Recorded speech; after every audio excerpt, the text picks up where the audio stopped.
어제 민주당 서울 경선 결과가 얼마나 충격적이냐면요. 경선을 위해서 민주당이 별도로 모집한 선거인단 중 슈퍼위크 서울에 할당된 수가 30만입니다.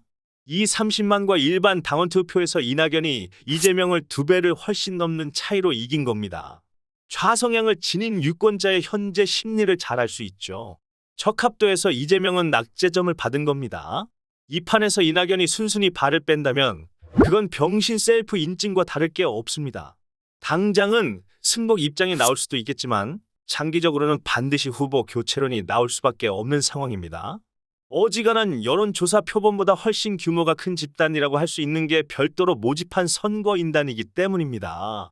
좌 성향이 이런 양태를 보인다면 그렇죠. 이재명으로는 본선에서 답이 없다는 뜻입니다.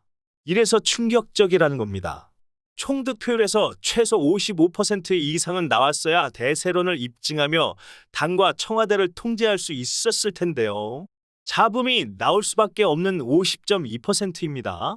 이낙연이 진즉 문제를 제기해놓은 중도 사퇴한 후보의 표 계산 방식에 변화가 있을 땐 결선을 해야 할 수도 있습니다. 물론 당원 당규상 불가능하지만 문재인이 개입할 경우 입맛대로 해석될 여지가 있습니다. 당장 이재명은 문재인과 거래를 하려고 하겠지만 이재명은 문재인의 요구 조건을 맞출 수 없습니다. 검찰로 덮어주기 위해서는 국민의 의혹을 먼저 해소해야 한다라는 조건 말입니다. 이게 우선 해소되어야만 꼬리 자르기도 의미가 있으니까요. 5개월 남았죠? 우리나라 정치판의 하루는 미국 정치판의 한 달입니다. 그만큼 변화가 심하다는 뜻입니다. 물론 이 기간에 어마무시한 악재로 국힘당이 흔들릴 수도 있겠지만 아무리 크다 한들 적절하게 쳐낼 국힘당과는 달리 민주당은 이재명 대장동 게이트의 결단은커녕 억지만을 쓰겠죠? 윤미향과 윤희숙을 비교하면 극명하게 드러나는 부분입니다. 이재명으로서는 지옥 같은 하루가 시작될 겁니다. 좌파 언론이 커버에 나설 거다. 그럴 리가 있나요? 아마도 좌파 언론은 도움을 받고 싶으면 값을 치르라라고 하겠죠? 이것도 그냥 되는 게 아닙니다.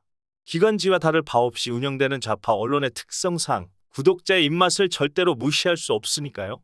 과연 좌파의 어느 노선이 이재명을 지지할 수 있을지도 궁금합니다. 민노총. 그리고는 없어 보이네요. 민노총도 쉽지 않습니다. 대깨문과 민노총이 붙으면 누가 이길까요? 장담하건대 대깨문이 이길 거예요. 오프라인에서 붙을 일은 없을 테니까요. 아무튼 꿀잼입니다. 이재명이 본선에 올라올 가능성은 절반 이하 정도랄까요? 본선을 통과할 확률은 그보다 낮겠죠? 근데 설령 대권을 쥔다고 해도 딱히 겁나는 게 없습니다. 벌레짝이 되어 있을 거니까요. 그리고 절대로 빼놓을 수 없는 게 있습니다. 바로 한반도 정세입니다. 존립 자체가 위태로운 좌파 정권을 중공이 원할까요? 북한이 원할까요?